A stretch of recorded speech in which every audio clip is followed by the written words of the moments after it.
Welcome back students. अभी तक हमने change in profit sharing ratio of existing partners में पढ़ा है कि कैसे पार्टनर्स प्रॉफिट रेशो जब चेंज करते हैं तो उन्हें सबसे पहले तो क्या कैलकुलेट करनी होती है, गुडविल। क्या कैलकुलेट करनी होती है? गुडविल। तो उस गुडविल को वो अपने सेक्रीफाइस या गेनिंग रेशो में, जो भी उनका न्यू रेशो चेंज हुआ है उसके अकॉर्डिंग जो सेक्रीफाइस या गेनिंग उनका आया है उसके अकॉर्डिंग वो एडजस्ट करते हैं गुडविल अमाउंट को।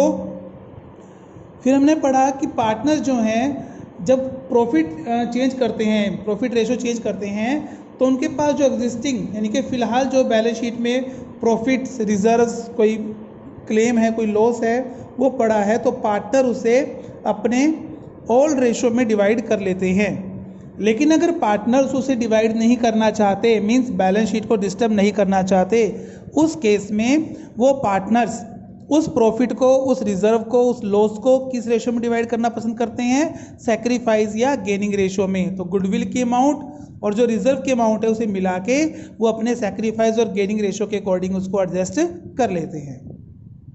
तो स्टूडेंट्स, उसी में आज हमारा टॉपिक रहेगा रिवैल्यूएशन अकाउंट।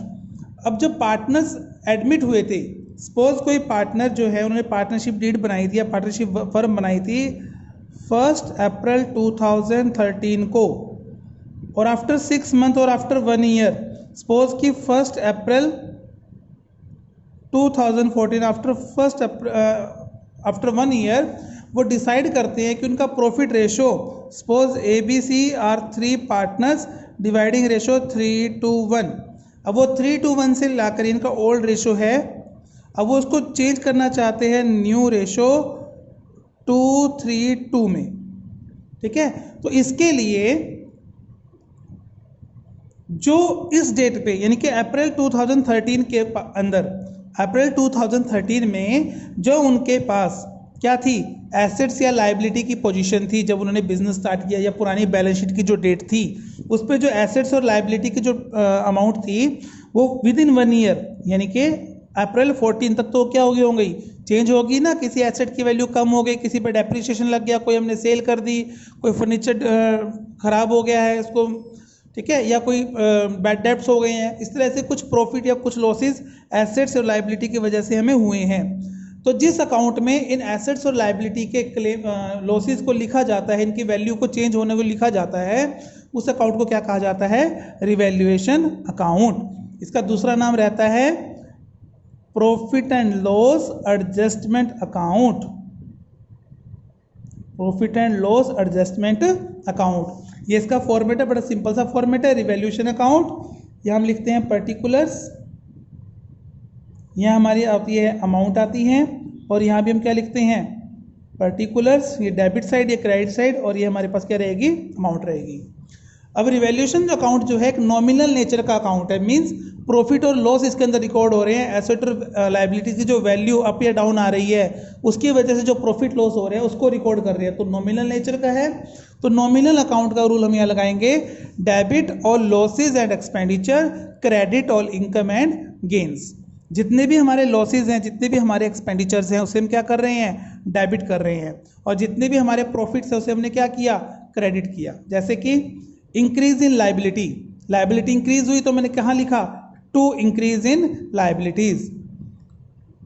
एसेट कम होती है तो हमारा लॉस होता है। सपोज कोई फर्नीचर की वैल्यू 10,000 थी और अब वो 8,000 है, मीन्स 2,000 की वैल्यू कम हो गई, तो वो 2,000 का जो लॉस है वो कहाँ रिकॉर्ड होगा? रिवैल्यूएशन में। किस नाम से? Decrease in asset. ऐसे ही कोई कंटीजेंट लाइबिलिटी है, कोई अनरिकॉर्डेड क्लेम है, ठीक है, तो वो कहाँ आता है हमारे पास? डेबिट साइड में, रिवैल्यूएशन अकाउंट के। अगर कोई प्रॉफिट होते हैं, प्रॉफिट कैसे होगा?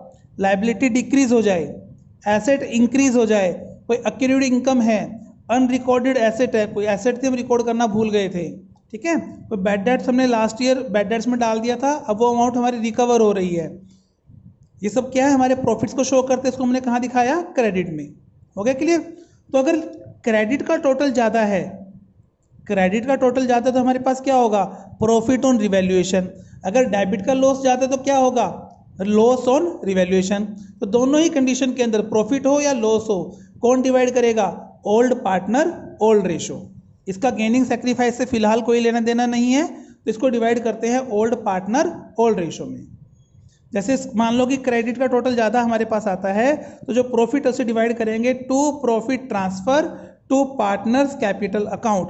अब पार्टनर कौन कौन है हमारे, ए बी और सी हैं।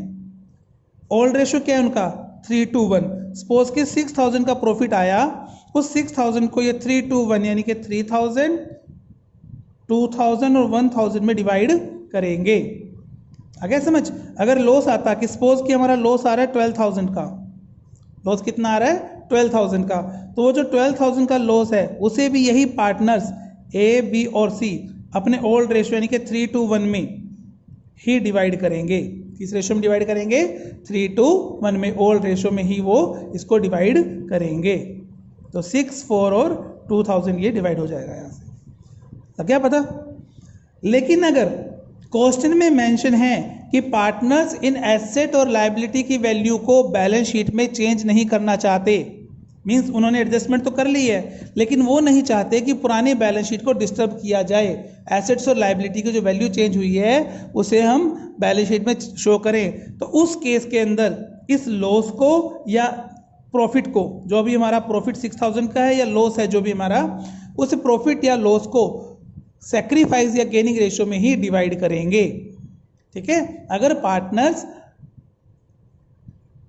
बैलेंस शीट की अमाउंट को, बैलेंस शीट को डिस्टर्ब नहीं करना चाहते हैं तो इस प्रॉफिट को या लॉस को पार्टनर्स सैक्रिफाइस या गेनिंग में डिवाइड करेंगे। अगर कुछ मेंशन नहीं है तो ये अपने कैपिटल अकाउंट में ओल्ड रेशियो में डिवाइड कर लेंगे। आ गया क्वेश्चन, समझिए एग्जाम्पल। ठीक है, अब अभी क्वेश्चन लेके चलते हैं। तो एक एग्जाम्पल हम लेते हैं, आई होप कि ये क्वेश्चन आपको सबको विजिबल हो रहा होगा। तो Ashok, Bhim and Chetan were partners in A firm sharing profit 3:1। उनकी बैलेंस शीट 31 मार्च 2015 को गिवन है हमें।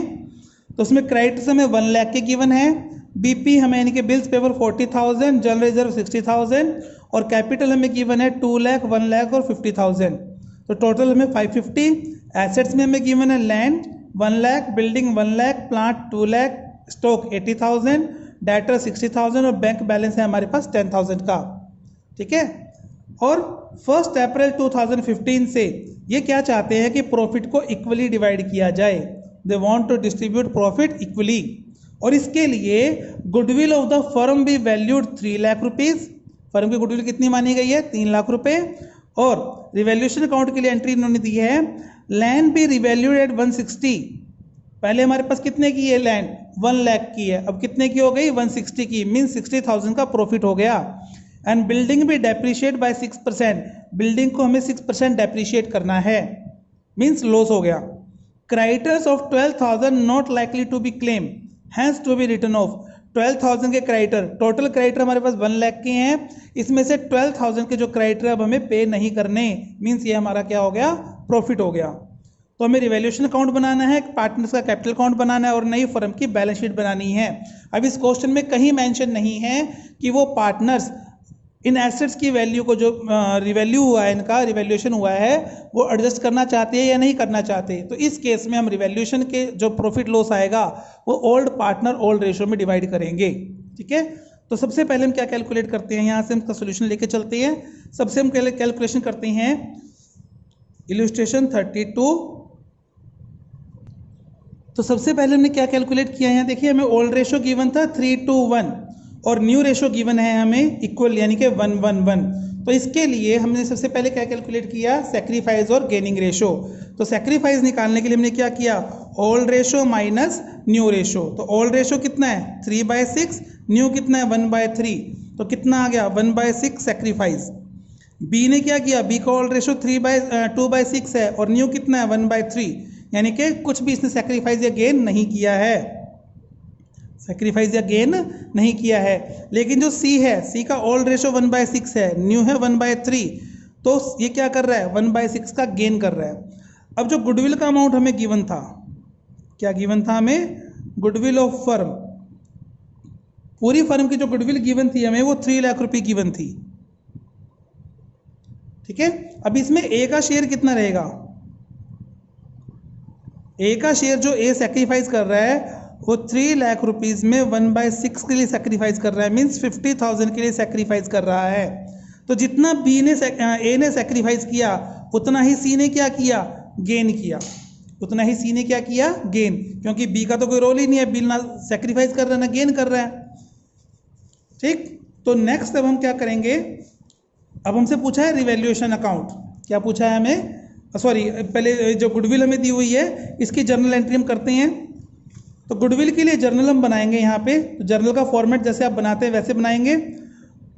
तो क्या एंट्री थी, debit the gainer and credit the sacrificer. जो गेन कर रहा है वो क्या होगा, डेबिट होगा, और जो सेक्रीफाइस कर रहा है वो क्या होगा, क्रेडिट होगा। अब यहाँ से गेन कौन कर रहा है, सी कर रहा है, तो एंट्री होगी C capital account debit to, A sacrifice कर रहा है तो ए कैपिटल अकाउंट। ठीक है, सी ने क्या किया, गेन किया, तो सी को हमने क्या लिखा, सी कैपिटल अकाउंट डेबिट, और ए ने क्या किया, गेन सॉरी सेक्रीफाइस किया, तो ए को हमने क्या कर दिया, क्रेडिट कर दिया। कितनी अमाउंट से, 50,000 से। कितनी अमाउंट से कर दिया हमने इसको, 50,000 से। समझ आ गया। अब हम क्या बनाएंगे, रिवैल्यूएशन अकाउंट। अब हम बना रहे हैं रिवैल्यूएशन अकाउंट। ये पूरा एक क्वेश्चन है जो 6 मार्क्स में का रहता है पेपर के अंदर। ये फॉर्मेट है, आपको स्केल का यूज करना है इसके अंदर। तो सबसे पहला क्या था हमारे पास कि गुडविल बी रिवैल्यूएट 1,60,000, तो गुडविल को 160 हमें लेके चलना है। जो ऑलरेडी बैलेंस शीट में हमें गुडविल गिवन है वो 1 लाख की गिवन है। तो गुडविल नहीं, लैंड, तो लैंड अकाउंट। ठीक है, बाय लैंड अकाउंट। लैंड जो है हमें 160 की दी हुई है, पहले बैलेंस शीट में कितनी है, 1 लाख की, तो 60,000 का हमारा प्रॉफिट हो रहा है।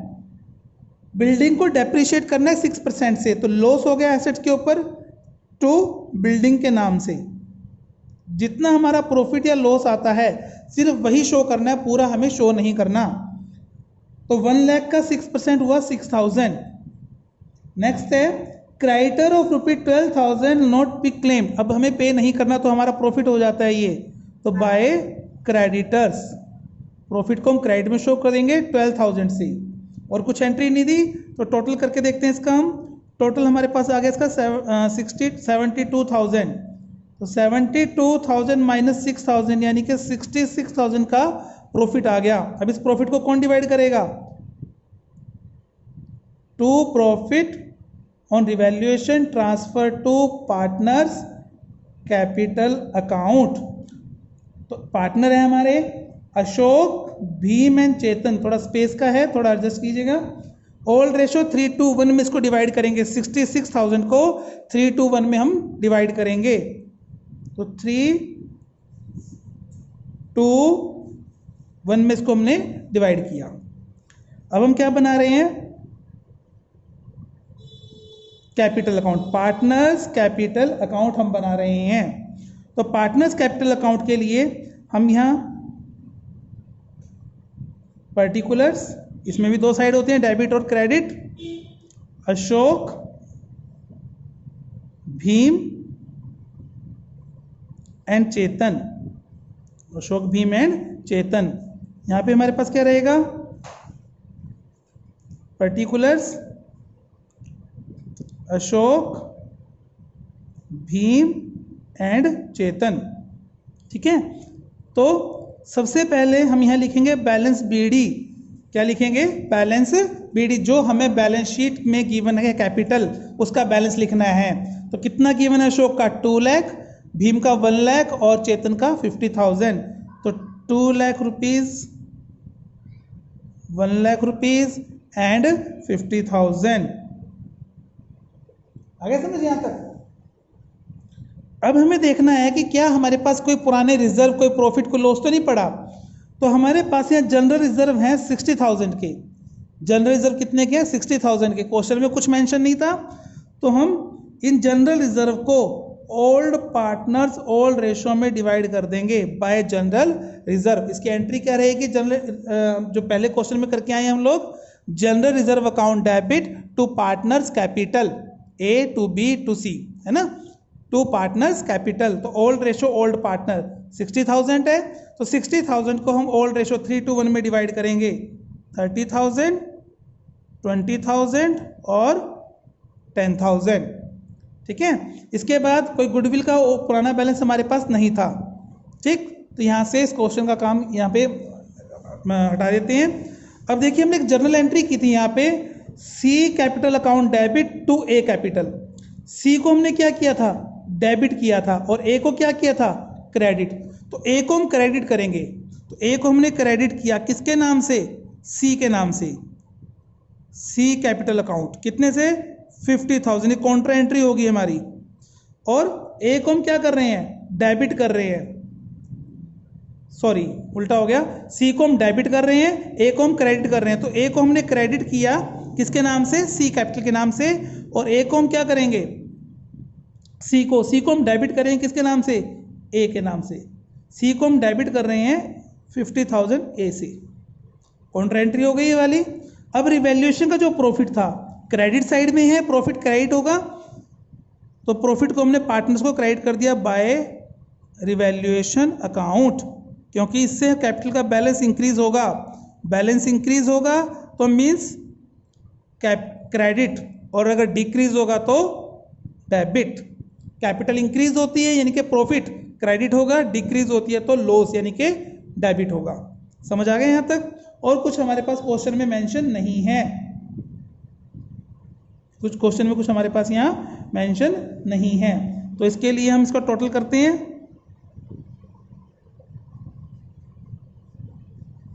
टोटल करने के बाद हमारे पास क्या आएगा, बैलेंस सीडी, जो इनकी कैपिटल का नया बैलेंस आएगा, तो ये आएगा हमारे पास 3,13,000, 1,42,000 और ये आएगा 71,000। ठीक है, 313, 142, क्योंकि डेबिट क्रेडिट का टोटल हमेशा क्या रहता है, इक्वल रहता है, तो इन दोनों कॉलम का टोटल हमेशा इक्वल रहेगा। अब 313 में से ए का बैलेंस कितना आ गया, 313, बी का बैलेंस 142, सी के लिए 71,000 था, उसमें से 50,000 उसने किसको पे कर दिया, ए को यहाँ पे किया था ना इसने, तो इसके पास कितने रह गए, 21,000 की कैपिटल बच गई। अब हम क्या बनाएंगे, balance sheet as on dated, कौन सी डेट पे इन्होंने फर्म को रिकॉन्स्टिट्यूट किया था, इन्होंने फर्म को रिकॉन्स्टिट्यूट किया था 1 अप्रैल 2014, सॉरी 15 को। ठीक है, तो डेट लिखनी है या अगर डेट ना लिखी हो तो क्या लिखोगे, एज ऑन रिकॉन्स्टिट्यूशन। तो हम बैलेंस शीट बना के चलते हैं। बैलेंस शीट में जो वैल्यू चेंज हुई है वो शो करेंगे हम, क्योंकि उसको पार्टनर्स डिवाइड कर चुके हैं। तो सबसे पहले हमारे पास थी बैलेंस शीट के अंदर लैंड की वैल्यू हमें 1 लाख रुपीज़ यहाँ गिवन थी बैलेंस शीट में, लेकिन यहाँ एडजस्ट करके हमने इसको कितना लिया था, 160 लिया था, तो 160 की हमारे पास क्या हो गई, यहाँ से लैंड हो गई। ठीक है, इसके बाद हमें क्या दिया हुआ है, बिल्डिंग दिया हुआ है। बिल्डिंग 1 लाख की थी, 6,000 हमारा डेप्रिसिएशन माइनस हुआ था, कितना रह गया था, 94,000। प्लांट में कोई चेंज नहीं आया था, तो जिसमें जो चेंज नहीं आया उसको एज इट हम रिकॉर्ड करेंगे। स्टॉक में कोई चेंज नहीं आया था, स्टॉक को भी हमने एज इट रिकॉर्ड किया। डेटर्स 60,000 और बैंक बैलेंस के ऊपर भी कोई इफेक्ट नहीं पड़ा था हमारा फिलहाल, तो ये 10,000 था। ठीक है, क्रेडिटर्स के बारे में देखते हैं। अब हम लायबिलिटी साइड में आते हैं। क्रेडिटर्स हमें 1 लाख के गिवन है, 1 लाख में से 12,000 हमें पे नहीं करना था, ये लिखा था ना एडजस्टमेंट में जो हमने रिवैल्यूएशन में किया था, यानी कितना रह गया, 88,000। ठीक है, बिल्स पेबल के ऊपर कोई इफेक्ट नहीं पड़ा, 40,000 के रह गए वो। जनरल रिजर्व हम कैपिटल में डिवाइड कर चुके हैं, तो इसकी कोई एंट्री नहीं होगी। नेक्स्ट है कैपिटल्स। अब कैपिटल्स का बैलेंस ABC का जो है नया बैलेंस आया वो हमें रिकॉर्ड करना है। ए का कितना है, 313,000, 142,000 और 21,000, कितना, 21,000, तो टोटल है इसका 476,000। अब अगर बैलेंस शीट का टोटल मैच होता है तो हमारा क्वेश्चन सही है, नहीं तो क्वेश्चन हमारा गलत है। समझ आ गया मेथड? थोड़ा लेंथी जरूर लग रहा होगा क्योंकि फर्स्ट टाइम कर रहे हैं हम, लेकिन है बहुत इजी। तो सबसे पहले हमें क्या करना है, सबसे पहले हमें सेक्रीफाइस या गेनिंग रेशो फाइंड आउट करने हैं। सबसे पहले हमें सैक्रिफाइस या गेनिंग रेशो फाइंड आउट करना है, उसके अकॉर्डिंग हमें गुडविल एडजस्ट करनी है। तो हमने क्या किया, गुडविल को एडजस्ट किया, फिर हमने बनाया रिवैल्यूएशन अकाउंट, फिर हमने कैपिटल अकाउंट बनाया, उसके बाद बैलेंस शीट को बनाया। ठीक है, तो ये पूरा 6 मार्क्स का क्वेश्चन आपका रहता है, सो कीजिए। और इसका जो सोल्यूशन प्रैक्टिस बुक है तो बहुत अच्छी बात है, नहीं है तो इसके क्वेश्चंस आपको प्रैक्टिस के लिए मिल जाएंगे। तो मिलते हैं नेक्स्ट क्लास में, till then take care, stay at home.